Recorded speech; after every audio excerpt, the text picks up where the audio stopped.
જેતપુર તાલુકાનું ઐતિહાસિક અને મહત્વનું ગણાતું જેતલસર રેલવે જંકશન હાલ તંત્રનું ઉપેક્ષાનું શિકાર બન્યું હોય તેમ લાગી રહ્યું છે। ત્યારે જેતલસરના ગ્રામજનોએ આજે એકઠા થઈ મામલતદાર કચેરી ખાતે આવેદનપત્ર પાઠવ્યું હતું।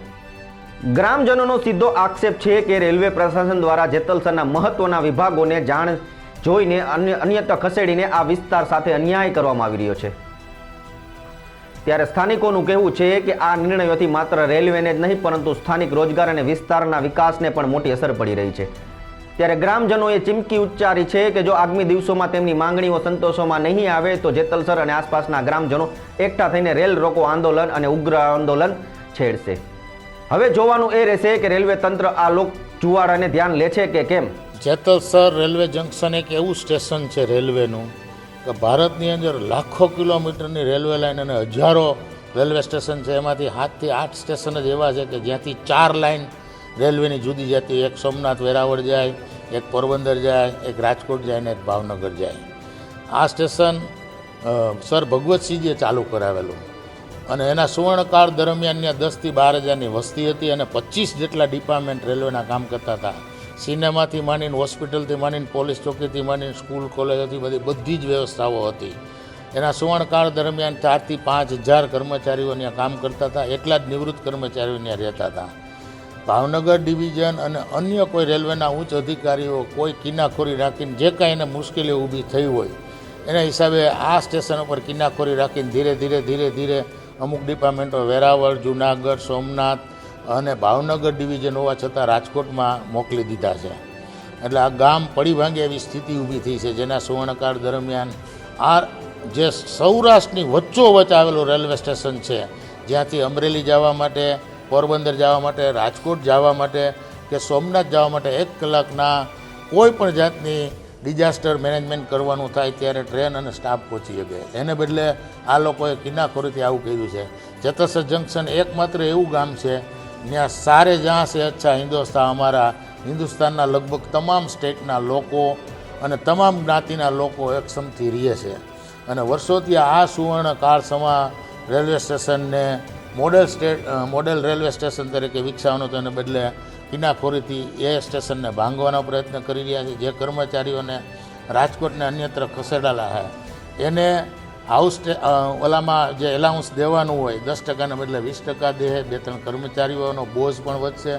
મહિને અમારા ગણિત પ્રમાણે આ લોકોએ જે અમને કીધું છે 10 થી 12 લાખ રૂપિયા વધારાનો રેલવેને ખર્ચો થાય એમ છે, અને જ્યારે અહીંયા ક્વાર્ટરથી માંડી અને 10 લાખ ચોરસ મીટર જમીન ભગવતસિંહજીએ આપેલી છે અને તમામ ફેસિલિટી ઉપલબ્ધ હોવા છતાં અને ભારતના વડાપ્રધાન નરેન્દ્ર મોદીનું સ્વપ્ન છે કે મોટા સિટીને બદલે નાના સેન્ટરને ડેવલપ કરવા, એને બદલે આ રેલવેના અધિકારીઓ કોઈ ચોક્કસ કારણોસર આ નાના સેન્ટરને ડિમોલિશ કરવા લાગ્યા છે, જે માટે આ તાલુકાના તમામ ગામના આગેવાનો, સામાજિક રાજકીય આગેવાનો અમે બધા જ જેતલસર જંકશન બચાવ સમિતિ છે એની સાથે છીએ, એની લાગણીઓની સાથે છીએ અને આગામી સમયમાં આ બચાવ સમિતિ જે કાર્યક્રમ આપશે એમાં બધા જ અમે એના સાથે દિલથી જોડાઈ અને આ પ્રશ્નોને હલ કરી અને જે ડિપાર્ટમેન્ટો અહીંથી બંધ કર્યા એ પાછા લાવવાના પ્રયત્નો કરશું। અત્યારે જે અધિકારીઓ કરી રહ્યા છે રેલવેના, તે બાબુશાહી કરી રહ્યા છે, કારણ કે લોકશાહીનું ગળું દબાવે એવું વાત છે, કારણ કે લોકશાહીમાં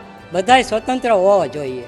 એનું કારણ છે કે અહીંયા જે જેતલસર જંકશનમાં પહેલાં વસ્તી હતી 10 થી 12 હજારની, રેલવે સ્ટાફ સહિત 10 થી 12 હજારની વસ્તી હતી, તો પણ આ લોકોએ એટલું બધું ડિપાર્ટમેન્ટમાં કમી કરી કે ધીરે તે સ્ટાફ ઘટાડો થઈ ગયો। છેલ્લે પણ જે સ્ટાફની જરૂરિયાત હતી, જે રનિંગ સ્ટાફ છે, ડ્રાઈવર, ગાર્ડનો, જેમની જરૂરિયાત છે કે ડ્રાઈવર વગર કે ગાર્ડ વગર ગાડી ચાલી ન શકે, તેમને પણ અન્ય સ્થળે ખસેડીને રાજકોટ તરફ લઈ ગયા। રાજકોટ ડિવિઝન અને ભાવનગર ડિવિઝન 2 અલગ છે, કોઈ શક્ય થાય જ નહીં કે આની બદલે આને એની તાનાશાહી, અધિકારીની બાદશાહી અને તાનાશાહી ને મનમાનીને હિસાબે તેઓને ત્યાં લઈ ગયા। તે લઈ ગયા એનો પણ વાંધો નહીં, પણ રેલવેને નુકસાન છે। રેલવેને નુકસાન પર મહિને 12-13 લાખનું નુકસાન છે। તો આ જ્યારે એક વખત એમ કહી રહ્યા છે કે આપણે ઇકોનોમિક કરીએ, તો આમાં ઇકોનોમિક તો દેખાતી નથી, તો આ બદલી કરવાનું કારણ શું? એટલે અમે આ બધા આગેવાનો ભેગા થઈને અમે જે વ્યાજબી માગણી કરશું, જો અમારી માગણી સંતોષા નહીં તો અમે ઉગ્ર આંદોલન કરશું, રેલ રોકો આંદોલન કરશું તેવી આશાને અપેક્ષા છે. ને એક તરફથી આપણા માનનીય વડાપ્રધાન શ્રી કહી રહ્યા છે કે ગામનો વિકાસ, ગામમાં વિકાસને બદલે આ ડિપાર્ટમેન્ટ ઓછા કરીને વિનાશ તરફ જઈ રહ્યા છે. તમે વિકાસ તો થતો નથી. તો વડાપ્રધાનને પણ હું કહેવા માગું છું કે જેતલ જંકશનને બચાવજો. બસ એટલી આશા હું રાખું છું કે એને માગણી ન સંતોષાય તમે ઉગ્ર આંદોલન કરશું.